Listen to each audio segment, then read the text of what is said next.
Circus में joker ने एक जोक सुनाया। सभी लोग बहुत हंसे।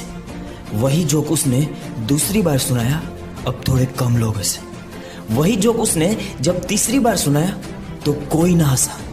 तब एक आदमी खड़ा हुआ और बोला, भाई एक ही जोक बार बार सुनकर अब हंसी नहीं आ रही, कुछ नया सुनाओ। तब उस जोकर ने कहा, जब आप एक जोक पे बार बार हंस नहीं रहे तो एक ही दुख पर बार बार क्यों रो रहे हो।